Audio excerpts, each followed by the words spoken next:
मधुबन जंगल रे कालू काऊर घर आ मीनू चढ़ई घर पाखापाखी थाए।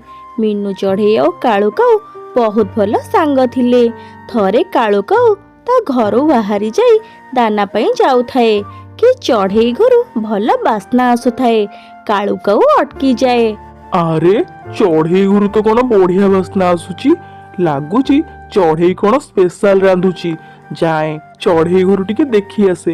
एमिति कही कालू काऊ चढ़ई घर को चली जाए। आउ चढ़ई को घर बाहर डाक पकाए। आलो चढ़ई चढ़ई भौणी कौन करुचु? कालू काऊर पाटी शुणी मीनू चढ़ई घर बाहर को आसे। आलो चढ़ई मो चढ़ई भौणी तू केमिति अछु? हाँ कालू भाई मो ठीक अछि। आउ तमे तमे केमिति अछ? आउ कोन पई आसीछ? आलो चढ़ई मु ठीक अछि, हेले मते भारी जोरे शोष लागुथिला। मु भाबिली एठी बुलुची तो घरु टिके पानी पी देबी। हेले कालू भाई तमे तो नदी बाट देई आसिला, आउ नदी पाखरे रही तो पानी पी पारथांत। आलो चढ़ई मते एते जोरे शोष लागुथिला जे मु केतेबेले नदी पार कली जानी पारिलिनी। आउ तापरे मीनू चढ़ई घर भितर को जाए। आउ माठियारू जेतेबेले पानी बाहर करे माठियारे पानी न थाए। अरे ए कोन माठियारू तो पानी सरी जाईची। पिल्ला माने बे स्कूल रो आसीबे आउ पानी मागिबे। कालू भाई भीतर को चली आस। आउ तापरे कालू काऊ मीनू चढ़ईर घर भितर को चली आसे। कालू भाई मो माठियारू पानी सरी जाईची, तमे किछि समय मो घरे बसी थाओ। मो छुआ माने आसीबा समय ही गलाणी आ मो संगे संगे नदी रो जाई पानी नै आसुची। एक कथा सुनी कालू काऊ मने मने भारी खुशी हो जाए। आलो चढ़ई तू आराम रे जा, मु तो घरे अछि। आउ तापरे मीनू चढ़ई माठिया नहीं नदी को पानी आनिबा को चली जाए। एपटे कालू काऊ चढ़ईर रोसई घरे पसी जाए। आउ चुली ऊपर खेचोड़ी देखी कालू काऊर मन भारी खुशी हो जाए। अरे बा खिचड़ी खिचड़ी तो मते भारी भल लागे, जाउची टिके खाइदेबी। नाई नाई घरे मोर गोरी अछि, जाउची खिचड़ी हांडीटा उठेई नै जिबी। आउ गोरीर मोर मन भरी खिचड़ी खाइबू। आउ तापरे कालू काऊ खिचड़ी हांडी को निज पिठी ऊपर रखी उड़ी जाए। बिकु आउ कुकु सेतिकी बेले स्कूल रु फेरु थांती। से माने कालू काऊ को देखि दियंती। मीनू चढ़ई नदीरो माठियारे पानी भर्ती करे। आउ से पानी को नहीं ता घर को आसे।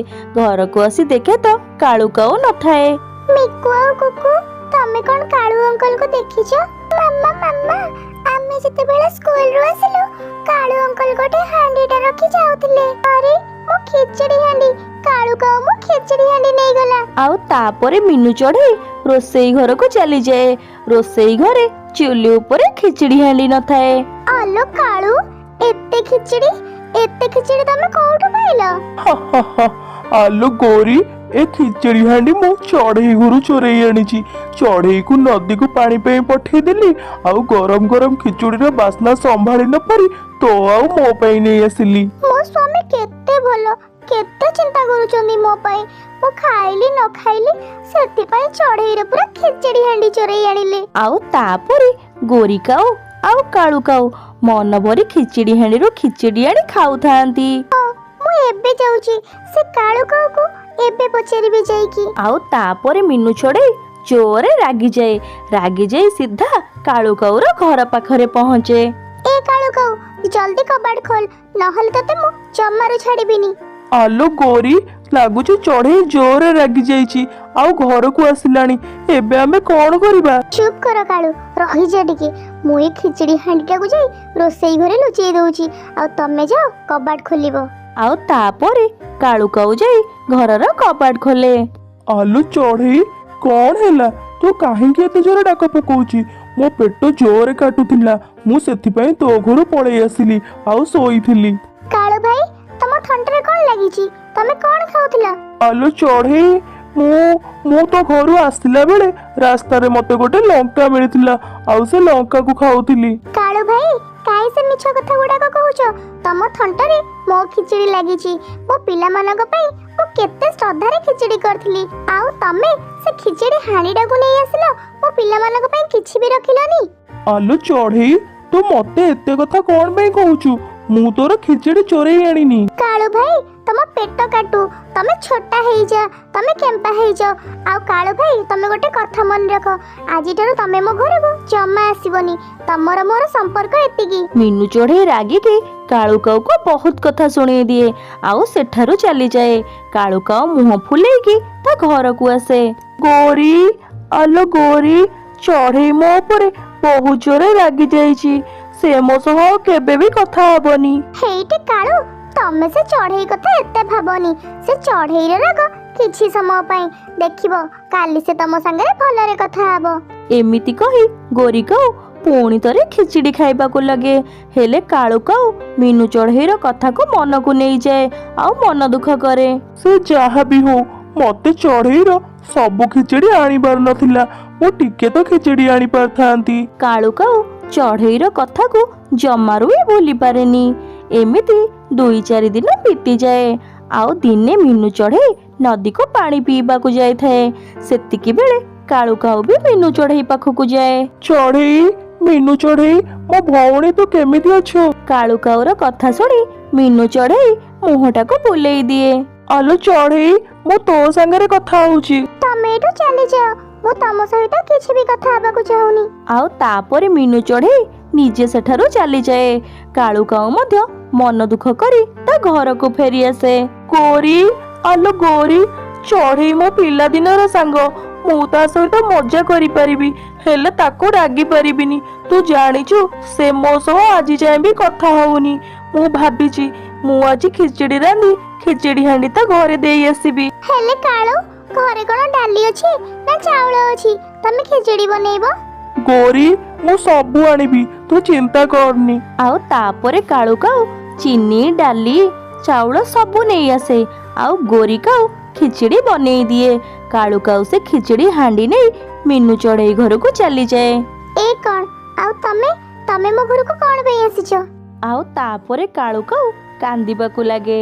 ହାଲୋ ଚଢ଼େଇ, ସେଦିନ ମତେ ଭାରି ଜୋରେ ଭୋକ ଲାଗୁଥିଲା, ଆଉ ସେଥିପାଇଁ ମୁଁ ତ ଖିଚୁଡ଼ି ହାଣ୍ଡି ଚୋରେଇ ନେଇଥିଲି।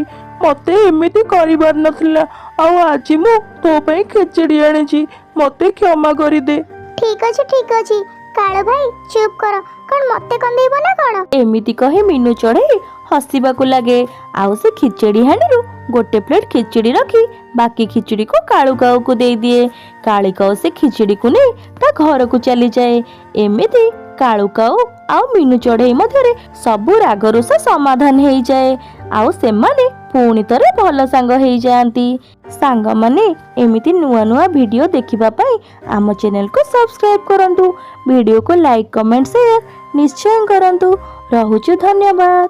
କୋବି ନିଅ, କୋବି, ତାଜା ତାଜା କୋବି। ମିନୁ ଚଢ଼େଇର ଝିଅ ମିକୁ ଏମିତି ଜଙ୍ଗଲରେ ବୁଲି ବୁଲି ତା ଠେଲା ଗାଡ଼ିରେ କୋବି ବିକ୍ରି କରୁଥାଏ। କୋବି କିଣିବା ପାଇଁ ସେଠାକୁ ମିଟୁ ଶୁଆ ଚାଲି ଆସେ। ମିଟୁ ଆଣ୍ଟି, 2 କିଲୋ କୋବି ନେଇଯାଅ, ପକୋଡ଼ି ବନେଇକି ଖାଇବ। କୋବି ପକୋଡ଼ି ତ ଶୀତ ଦିନରେ ଭାରି ସୁଆଦିଆ ଲାଗେ। ଛୋଟ ଚଢ଼େଇ, ମୁଁ ବି କୋବି ନେବାକୁ ଆସିଛି। ମତେ ତ କୋବି ପକୋଡ଼ି ଖାଇବାକୁ ଭାରି ଭଲ ଲାଗେ। ଆଉ ତାପରେ ମିଟୁ ଶୁଆ ସେ ଛୋଟ ଚଢ଼େଇଟାରୁ ଗୋଟିଏ କୋବି ନେଇଯାଏ। ଛୋଟ ଚଢ଼େଇ ପାଖରେ ଆଉ ମାତ୍ର ଗୋଟେ କୋବି ରହିଥାଏ। ଛୋଟ ଚଢ଼େଇ ନିଜ ଠେଲା ଗାଡ଼ିରେ ପୁଣି ଥରେ ଜଙ୍ଗଲ ଭିତରକୁ କୋବି ବିକିବାକୁ ଚାଲିଯାଏ। କୋବି ନିଅ, କୋବି, ତାଜା ତାଜା କୋବି। ଏମିତି କୋବି ନେଇ ଯାଉଥାଏ। ଏତିକି ବେଳେ ସେଠାକୁ ଗୋରି କାଉ ଚାଲି ଆସେ। ଆଲୋ ମିକୁ, କାଲି ତୁ ଯେତେବେଳେ କୋବି ନେଇକି ଯାଇଥିଲୁ, ମୁଁ ତତେ କେତେ ଡାକିଲେ କୋବି କିଣିବା ପାଇଁ, ହେଲେ ତୁ ତ ମୋ କଥା ଜମାରୁ ଶୁଣିଲୁନି। ଗୌରୀ ଆଣ୍ଟି, କାଲି ମୋ ପାଖରେ କୋବି ନଥିଲା। ହଉ ଛୋଟ ଚଢ଼େଇ, ହେଲେ ଆଜି ତ ତୋ ପାଖରେ ଗୋଟେ କୋବି ଅଛି। ଦେ ଏ କୋବିଟାକୁ ତ ମତେ ଦେଇଦେ। ଆଣ୍ଟି, ତମେ ଯେତେବେଳେ ମୋଠୁ ପରିବା କିଣ, ବିନା ପଇସାରେ ଚାଲିଯାଅ। ଆଜି ତମେ ପ୍ରଥମେ ମତେ ପଇସା ଦିଅ, ତାପରେ ଯାଇକି ମୁଁ ତମକୁ କୋବି ଦେବି। ଆଲୋ ଏ ଛୋଟ ଚଢ଼େଇ, ତୋର ତ ସାହସ କିଛି କମ୍ ନୁହଁ। ତୋ ମାକୁ ଯାଇ ପଚାରିବୁ ଏ ଜଙ୍ଗଲରେ ଗୋରି କାଉର କ୍ୱାଲିଟି କଣ। ତମେ ଗୋରି ହୁଅ କି କଳା ହୁଅ, ସେଥିରୁ ମୋର କଣ ଯାଉଛି? ମତେ ତ ପରିବା ବିକ୍ରି କରିବାର ଅଛି, ଆଉ ତା ବଦଳରେ ପଇସା ନେବାର ଅଛି। ଆଲୋ ଛୋଟ ଚଢ଼େଇ, ତୋର ତ ସାହସ କିଛି କମ୍ ନୁହଁ, ତୁ ପୁଣି ମତେ ଜବାବ ଦଉଛୁ। ହଉ ମୁଁ ବି ଦେଖିବି ତୁ କେମିତି ଏଠି ପରିବା ବିକ୍ରି କରିବୁ। ତାପରେ ଗୋରି କାଉ ରାଗିଯାଏ ତା ଘରକୁ ଯାଏ ଓ ତା ସ୍ୱାମୀ କାଳୁ କାଉକୁ କୁହେ, ହେଇଟି କାଳୁ, ତମେ ଜାଣିଛ ସେ ମିନୁ ଚଢ଼େଇର ଝିଅ ମିକୁ ମତେ ଆଜି କୋବି ଦେଲାନି। ଆଲୋ ଗୌରୀ, ତୁ ଏ କଣ କହୁଛୁ? ସେ ଛୋଟ ଚଢେଇର ଏତେ ସାହସ, ସେ ଆମକୁ ପରିବା ଦେଲାନି। ହଉ ତୁ ବ୍ୟସ୍ତ ହନି, ଆଜି ରାତିରେ ମୁଁ ସେମାନଙ୍କର କଣ ଅବସ୍ଥା କରୁଛି ସେମାନେ ବି ଦେଖିବେ। ମାମା, ମୁଁ ବି ଆଜି ସେ କୋରି କାଉକୁ ବିନା ପରିବାରେ ତଡ଼ିଦେଲି। ମାମା ତମେ ଜାଣିଛ, ସବୁବେଳେ ସେ ମୋଠୁ ପରିବା ନେଇ ଯାଉଛି, ହେଲେ କେବେ ବି ପଇସା ଦଉନି। ଛି ମିକୁ, ସେ କାଉ ମାନେ ଏମିତିଆ ହେଇଥାନ୍ତି। ଯାହାଠୁ ସେ ଯାହା ଜିନିଷ ନିଅନ୍ତି, କାହାରିକୁ ବି ପଇସା ଦିଅନ୍ତିନି, ସମସ୍ତଙ୍କୁ ହଇରାଣ କରନ୍ତି। ତାପରେ ସେ ମା ଝିଅ ଏମିତି କଥା ହୋଇ ଶୋଇ ପଡନ୍ତି। ଅଧରାତି ହେଇଯାଏ। ଅଧରାତିରେ କାଳୁ କାଉ ମିନୁ ଚଢେଇ ଘରକୁ ଚାଲିଯାଏ। ମିକୁ ପରିବା ବିକୁଥିବା ଠେଲା ଗାଡିକୁ ନିଜ ଗଛ ପାଖରେ ରଖିଥାଏ। ଆଉ କାଳୁ କାଉ ସେ ଠେଲା ଗାଡିକୁ ନେଇ ଚାଲିଯାଏ। କୋବି ନିଅ କୋବି, ଏମିତି କହି କାଳୁ କାଉ ମିକୁର ସେ ଠେଲା ଗାଡିକୁ ନେଇ ନଦୀରେ ପକେଇ ଦିଏ। ଏବେ ଦେଖିବି ସେ ଛୋଟ ଚଢେଇ କେମିତି ପରିବା ବିକ୍ରି କରିବ। ଏମିତି କହି କାଳୁ କାଉ ତା ଘରକୁ ଚାଲିଯାଏ। ଆଉ ସକାଳ ହେଇଯାଏ। ସକାଳେ ମିକୁ ଯେତେ ଦେଖେ ତା ଠେଲା ଗାଡି ନଥାଏ। ମାମା, ମାମା, ଘର ବାହାରେ ଆମ ଠେଲା ଗାଡି ନାହିଁ। ତାପରେ ସେ ମା ଝିଅ ଜଲ୍ଦି ଘରୁ ବାହାରି ସେ ଗଛ ପାଖକୁ ଚାଲି ଯାଆନ୍ତି। ଆରେ ମା ମିକି, ଆମ ପରିବା ବିକିବା ଠେଲା ଗାଡି କିଏ ନେଇଗଲା? ଆମେ ଏବେ କେମିତି ପରିବା ବିକିବା? ମାମା ତମେ ଚିନ୍ତା କରନି, ମୁଁ ସବୁ ଠିକ କରିଦେବି। ଆଉ ତାପରେ ସେ ମା ଝିଅ କୋବି ବିଲ ପାଖକୁ ଚାଲି ଯାଆନ୍ତି। କୋବି ବିଲରେ ସବୁତକ କୋବି ପାକଳ ହେଇଯାଇଥାଏ। ସେ ମା ଝିଅ କିଛି ଫୁଲକୋବି ତୋଳନ୍ତି। ଆଉ ସେ ଫୁଲକୋବିକୁ ଟୋକେଇରେ ମାମା, ମୁଁ ଏ କୋବିକୁ ଟୋକେଇରେ ରଖି ବିକ୍ରି କରିବାକୁ ଯିବି। ମାମା ମୁଁ କରିବି, ମୁଁ ପରିସ୍ଥିତି ଆଗରେ କେବେ ବି ହାରିବାକୁ ଚାହୁଁନି। ତମେ ବ୍ୟସ୍ତ ହନି ମାମା, ମୁଁ ସବୁ ଠିକ କରିଦେବି। ଆଉ ତାପରେ ମିକୁ ଟୋକେଇରେ କୋବି ଭରି କରି ଜଙ୍ଗଲକୁ ବିକ୍ରି କରିବାକୁ ଚାଲିଯାଏ। କୋବି ନିଅ କୋବି, ତାଜା ତାଜା କୋବି। ହ୍ୟାଲୋ ଏ ଝିଅ ମିକି, ରହିଯା ରହିଯା, ମତେ 1 କିଲୋ ଫୁଲକୋବି ଦେଇଯା। ହ୍ୟାଲୋ କାଳୁ, କଣ ଆଜି ସେ ଛୋଟ ଚଢେଇର ପାଟି ଶୁଣାଗଲାଣି? ସିଏ ପୁଣି କୋବି କେମିତି ବିକ୍ରି କରିବାକୁ ଆସିଲା? ଚାଲିଲ ଚାଲିଲ ଦେଖିବା। ଆଉ ତାପରେ ଗୋରି ଆଉ କାଳୁ କାଉ ତାଙ୍କ ଘରୁ ବାହାରି ଯାଇ ଗଛ ଉପରେ ଦେଖନ୍ତି। ଆଲୋ ଗୌରୀ, ଲାଗୁଛି ଏ ଛୋଟ ଚଢେଇ ଏତେ ଶୀଘ୍ର ହାର ମାନିବନି। ଦେଖୁନୁ, ତା ଠେଲା ଗାଡି ଫୋପାଡ଼ିଲା ପରେ ବି ସେ ଟୋକେଇରେ ଆଣି କୋବି ବିକୁଛି। ହ୍ୟାଲୋ କାଳୁ, ଏବେ ଆମେ ତାହେଲେ କଣ କରିବା? ଆଲୋ ଗୌରୀ, ତୁ ଜମାରୁ ଚିନ୍ତା କରନି, ଦେଖିବୁ ଏ ଛୋଟ ଚଢେଇ ସାଙ୍ଗରେ ମୁଁ କଣ କରିବି। ତାପରେ ମିକୁ ଦିନ ଯାକ ଜଙ୍ଗଲରେ କୋବି ବିକ୍ରି କରି ସନ୍ଧ୍ୟା ବେଳେ ତା ଘରକୁ ଯାଏ। ଆଜି ଅଧ ରାତିରେ ପ୍ରବଳରୁ ପ୍ରବଳ ବର୍ଷା ହଉଥାଏ। କଣ ଏତେ ଜୋରେ ବର୍ଷା ହେଲାଣି? ଆମ କୋବି ଫସଲ ନଷ୍ଟ ହେଇଯିବନି ତ? ଆରେ ମା, ଏ ବର୍ଷା ପ୍ରଥମ ଥର ହଉଛି, ଆଉ କୋବି କିଛି ବି ଖରାପ ହବନି। ହେଲେ କାଳୁ କାଉ ତ ସେ ମିନୁ ଚଢେଇରେ ବର୍ବାଦ କରିବା ପାଇଁ ଚାହୁଁଥିଲା। ଅଧରାତିରେ କାଳୁ କାଉ ବାହାରି ଯାଏ ମିନୁ ଚଢେଇର କୋବି ଫସଲ ପାଖକୁ। କୋବି ଫସଲ ପାଖରେ ବହୁ ଜୋରେ ପାଣି ଯାଉଥାଏ। ହେଲେ କାଳୁ କାଉ କୋଦାଳରେ ସେ ମାଟି ହାଣି ତା ପାଣିକୁ କୋବି ବିଲ ଆଡକୁ ମଡେଇ ଦିଏ।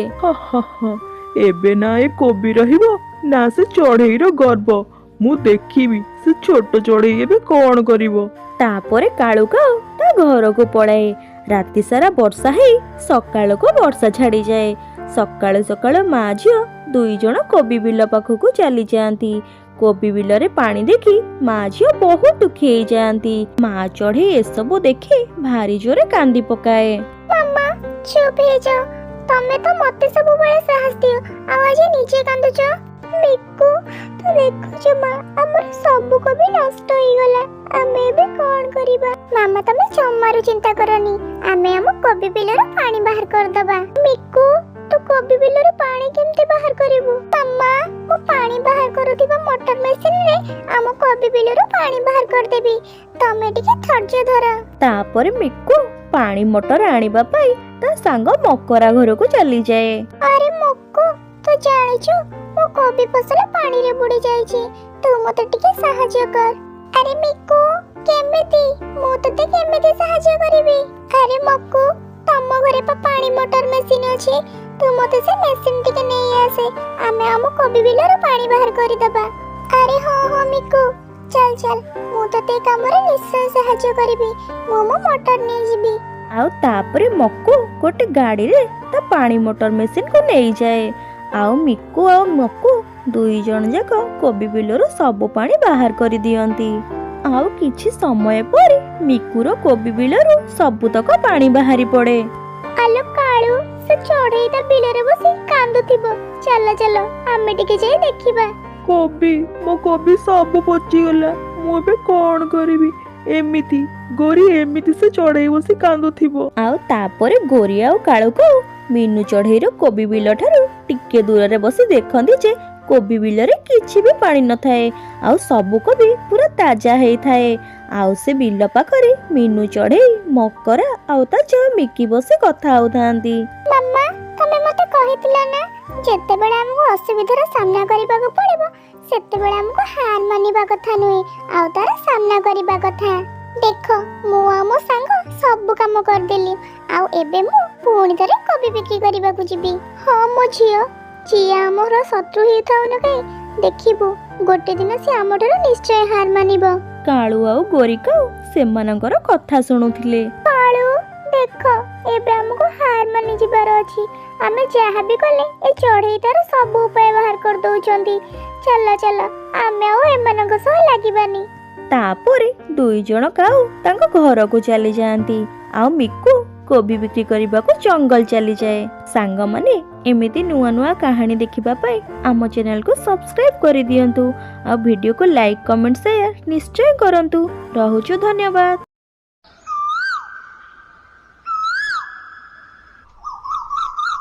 ମଧୁବନ ଜଙ୍ଗଲରେ ଗୋଟିଏ କାଉ ରହୁଥାଏ। ସେ ଦୁଷ୍ଟ ଗୋରି କାଉ, ସବୁଥରେ 1 ନମ୍ବର। ଚୋରି କରିବାରେ ଆଉ ଜଙ୍ଗଲର ସବୁ ପକ୍ଷୀଙ୍କ ସାଙ୍ଗରେ ଝଗଡ଼ା କରିବାରେ। ଏମିତି ଥରେ ଗୋରି କାଉ ଜଙ୍ଗଲ ଭିତରକୁ ଯାଏ, ଆଉ ସେତିକି ବେଳେ ମିନୁ ଚଢ଼େଇ ଗୋଟେ ଗଛରୁ କାଠ ହାଣୁଥାଏ। ଆଲୋ ଆଲୋ, ଏ ଚଢେଇ, ତୁ ଏଠି ବସି କଣ କରୁଛୁ? ଗୋରି ଦିଦି, ତମକୁ କଣ ଦେଖାଯାଉନି? ମୁଁ ଏଠି ଗଛରୁ କାଠ ଆଣୁଛି।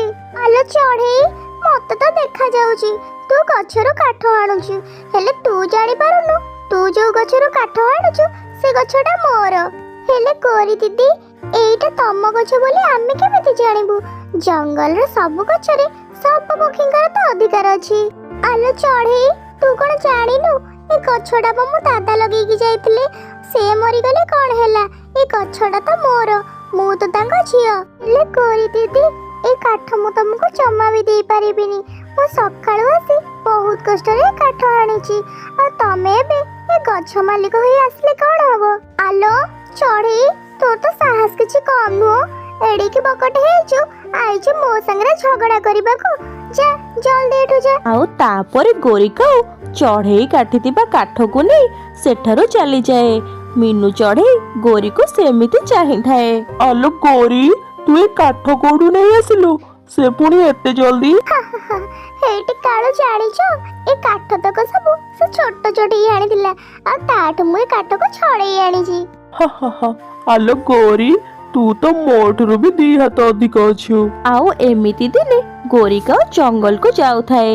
କିଛି ଦୂରରୁ ସେ ଦେଖେ ଯେ ମିଟୁଶୁଆ ଗୋଟେ ଗଛ ଉପରେ ବସିଥାଏ, ଆଉ ମିଟୁଶୁଆ ପାଖରେ ଗୋଟେ ମିଠା ପିଜୁଳି ଥାଏ। ଗୋରି କାଉ ସେଠାକୁ ଚାଲିଯାଏ। ଆଲୋ ମିଟୁ, କଣ ଏ ପିଜୁଳିଟା ମିଠା? ଆଲୋ ଗୋରି, ଏ ପିଜୁଳି ବହୁତ ପିତା, ତୁ ଜଲ୍ଦି ଏଠୁ ପଳା। ଆଲୋ, ଆଚ୍ଛା ମିଟୁ, କହିଲୁ, ଯଦି ତୋ ଚଷମାକୁ ମୁଁ ବାହାର କରିଦେବି ତୁ କଣ ଜଙ୍ଗଲରେ ଉଡି ପାରିବୁ? ଆଲୋ ନାଇଁ ଗୋରି ଦିଦି, ମତେ ବିନା ଚଷମାରେ କିଛି ବି ଦେଖାଯିବନି। ତାପରେ ଗୋରି କାଉ ନିଜ ପକ୍ଷୀ ଲଗେଇ ମିଟୁଶୁଆ ଆଖିରୁ ଚଷମାକୁ ତଳେ ପକେଇ ଦିଏ, ଆଉ ମିଟୁଶୁଆ ପାଖରୁ ସେ ମିଠା ପିଜୁଳିକୁ ଛଡେଇ ନିଏ। ଆଲୋ ମିଟୁ, ମୁଁ ଏବେ ଯାଉଛି, ତୁ ଜମା ଉଡିବାକୁ ଚେଷ୍ଟା କରିବୁନି, ନହେଲେ ଏ ଗୋଡ଼ ହାତ ଛୋଟି ହେଇ କୋଉଠି ପଡିବୁ। ତାପରେ ଗୋରି କାଉ ସେଠାରୁ ଚାଲିଯାଏ। ଆଲୋ ଦୁଷ୍ଟ କାଉ, ରହିଯା, ମୋ ପିଜୁଳି ମତେ ଫେରେଇ ଦେ, ଆଉ ମୋ ଚଷମାକୁ ମତେ ଦେଇଦେ। ସେଇ ଜଙ୍ଗଲରେ ଏମିତି କୋଉ ବି ପକ୍ଷୀ ନାହିଁ ଯିଏ ଗୋରି କାଉ ଜାଲରେ ନ ଫସିଛି। ଏମିତି କି ଗୋରିର ସ୍ୱାମୀ କାଳୁ, ସିଏ ବି ଗୋରି କାଉ ଠାରୁ ସବୁବେଳେ ମାଡ଼ ଖାଏ। ଆଲୋ ଗୋରି, ତୁ ତ ଦିନ ସାରା ଜଙ୍ଗଲରେ ବୁଲୁଛୁ, ଏ ଘର ସଫା କିଏ କରିବ? ଆଜି ତୁ ରହ, ଘରର ସବୁ ସଫା କରେ। କଣ କାଳୁ, ତମେ କଣ କହିଲ? ମୁଁ ଘର ସଫା କରିବି? ଘର ସଫା କାମ ମୋ ଦ୍ୱାରା ହବନି, ଘର ସଫା ତ ତମେ କରିବ। ଆଲୋ ଗୋରି, ମାମା ପକ୍ଷୀ ମାନେ ଏସବୁ କାମ କରନ୍ତି। ତୁ ଦେଖେ ଘରୁ କେତେ ଜୋରେ ଗନ୍ଧ ଆସୁଛି। ହେଇଟି କାଳୁ, ଗୋଟେ ଥର କହିଲି ନା ଘର ସଫା ତମେ କରିବ। ଗୌରୀ, ଘର ସଫା ତୁ କରିବୁ। ଏଇ କଥାକୁ ନେଇ ସ୍ୱାମୀ ସ୍ତ୍ରୀ ମଧ୍ୟରେ ଜୋରେ ଝଗଡା ହେଇଯାଏ। ଆଉ ଗୋରିକାଉ ଝାଡୁ ଉଠେଇ କାଳୁ କାଉକୁ ଜୋରରେ ବାଡାଏ। ଗୋରିକାଉ ରାଗିଯାଇ ଘରୁ ବାହାରି ଯାଏ। କିଛି ଦୂରରୁ ସେ ଦେଖେ ଯେ ଝୁନୁପରା ପୁରୁଣା କୂଅ ଉପରେ ବସି କିଛି ଦାନା ଖାଉଥାଏ। ଆଉ ଗୋରିକାଉ ସେଠାକୁ ଚାଲିଯାଏ। ଆଲୋ ଛୁନୁ ପାରା, ଦିଟା ଦାନା ମତେ ଦଉନୁ, ଏକୁଟିଆ ସବୁ ଦାନା କଣ ଖାଇ ଦଉଛୁ? ଆଲୋ ଗୌରୀ, ମୋ ପାଖରେ ତ ମାତ୍ର ଏତିକି ଦାନା ଅଛି, ମୁଁ କେତେ ଖାଇବି ଆଉ ତତେ କେତେ ଦେବି? ହେଲେ ଗୋରିକାଉ ଏତେ ଶୀଘ୍ର ହାର ମାନିବନି।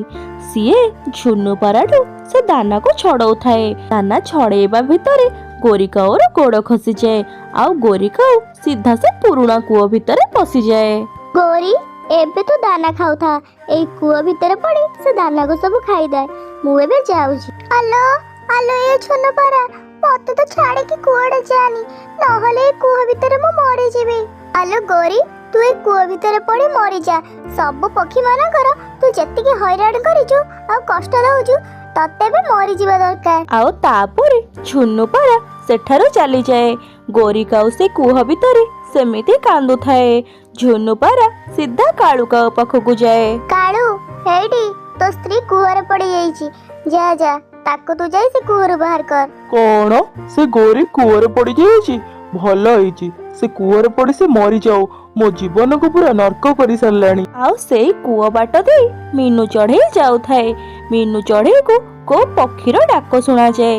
ମିନୁ ଚଢେଇ ସେ କୂଅ ପାଖକୁ ଯାଇ ଦେଖେ ତ ଗୋରିକାଉ ସେ କୂଅରେ ପଡିଛି। ଆଲୋ ଚଢେଇ, ମତେ କୂଅ ଭିତରୁ ଟିକେ ବାହାର କରିଦେ, ନହେଲେ କୂଅରେ ମୁଁ ମରିଯିବି। ଗୌରୀ ଦିଦି, ଟିକେ ମନେ ପକେଇଲ, ସେ କାଠ ସବୁ ତମେ ନେଇଯାଇଥିଲ ନା, ଯୋଉଟା କି ତମ ଦାଦାଙ୍କ ଗଛ ଥିଲା। ଆଉ ଏବେ ତମେ ମତେ କହୁଛ ମୁଁ ତମକୁ ବଞ୍ଚେଇବି? ମୋ ପାଖେ ଏତେ ବି ସମୟ ନାହିଁ, ମୁଁ ଏବେ ଆସୁଛି। ଆଉ ତାପରେ ମିନୁ ଚଢେଇ ସେଠାରୁ ଚାଲିଯାଏ। ଆଉ କିଛି ସମୟ ପରେ ମିଟୁ ଶୁଆ ସେଠାକୁ ଚାଲି ଆସେ। ହ୍ୟାଲୋ ମିଟୁ ଭଉଣୀ, ତୁ ଆସିଲୁଣୁ? ଦେଖେ, ସେ ଝୁନୁପରା ମତେ କୂଅରେ ପକେଇ ଦେଇଛି, ଦୟାକରି ମତେ ଟିକେ କୂଅରୁ ବାହାର କରିଦେ। ହଁ, ତାହେଲେ ଯାଇ ତୋ ପୁଣି ମୋ ଚଷମା ନେଇ କୂଅରେ ପକେଇଦେବୁ, ଆଉ ମୋର ସବୁତକ ଖାଇବା ଛଡେଇ ନେଇଯିବୁ। ନା ବାବା ମା, ତୋ ଉପରେ ମୋର ଟିକେ ବି ବିଶ୍ୱାସ ନାହିଁ, ମୁଁ ଭାଇ ଏଠୁ ଚାଲିଲି। ଗୋରିକାଉ ସବୁ ପକ୍ଷୀଙ୍କୁ ଏତେ ହଇରାଣ କରିଛି ଯେ ଗୋରିକାଉକୁ ସାହାଯ୍ୟ କରିବା ପାଇଁ କେହି ବି ପକ୍ଷୀ ସେଠାକୁ ଆସିନଥାନ୍ତି। ଗୋରିକାଉ ସେ କୂଅ ଭିତରେ ବସି ସେମିତି କାନ୍ଦୁଥାଏ। ଆଉ କିଛି ସମୟ ପରେ ମିନୁ ଚଢେଇ ଝୁନୁପରାକୁ ନେଇକି ସେଠାକୁ ଚାଲି ଆସେ। ସେମାନେ ଗୋଟେ ଦଉଡ଼ି ନେଇ ଆସିଥାନ୍ତି। ଗୌରୀ, ଚଢେଇର ପାଟି ଶୁଣି ଗୋରିକାଉ କୁହେ, ଆଲୋ ଚଢେଇ, ତୁ ଜଲ୍ଦି ମତେ ଏଠୁ ବାହାର କର, ମତେ ଏ କୂଅ ଭିତରେ ଭାରି ଡର ଲାଗୁଛି। ହଁ ଗୌରୀ, ଆମେ ତତେ ଏ କୂଅରୁ ବାହାର କରିଦେବି, ହେଲେ ତୁ ଆମକୁ କଥା ଦେ, ତୁ ଆଉ ଜଙ୍ଗଲ କୋଉ ପକ୍ଷୀକୁ ହଇରାଣ କରିବୁନି, କି କାଳୁକୁ ବି ଆଉ ଝାଡୁରେ ବାଡେଇବୁନି। ହଁ ହଁ ପାରା, ମୁଁ କଥା ଦଉଛି, ମୁଁ କଥା ଦଉଛି, ମୁଁ ଆଉ କୋଉ ପକ୍ଷୀକୁ ହଇରାଣ କରିବିନି। ଗୋଟେ ଥର ଖାଲି ମତେ ଏ କୂଅରୁ ବାହାର କରିଦିଅ। ଆଉ ତାପରେ ଗୋରିକାଉକୁ ମିନୁ ଚଢେଇ ଆଉ ଝୁନୁପରା ରସି ସାହାଯ୍ୟରେ କୂଅରୁ ବାହାରକୁ ବାହାର କରିଦିଅନ୍ତି। ଗୋରିକାଉ ଲାଜରେ ସେଠାରୁ ଚାଲିଯାଏ। ସତରେ ଗୋରିକାଉ ପୁରା ବଦଳିଯାଏ। ସାଙ୍ଗମାନେ, ଏମିତି ନୂଆ ନୂଆ କାହାଣୀ ଦେଖିବା ପାଇଁ ଆମ ଚ୍ୟାନେଲକୁ ସବସ୍କ୍ରାଇବ୍ କରିଦିଅନ୍ତୁ। ଭିଡ଼ିଓକୁ ଭଲ ଲାଗିଲେ ଲାଇକ୍, କମେଣ୍ଟ, ସେୟାର ନିଶ୍ଚୟ କରନ୍ତୁ। ରହୁଛି, ଧନ୍ୟବାଦ।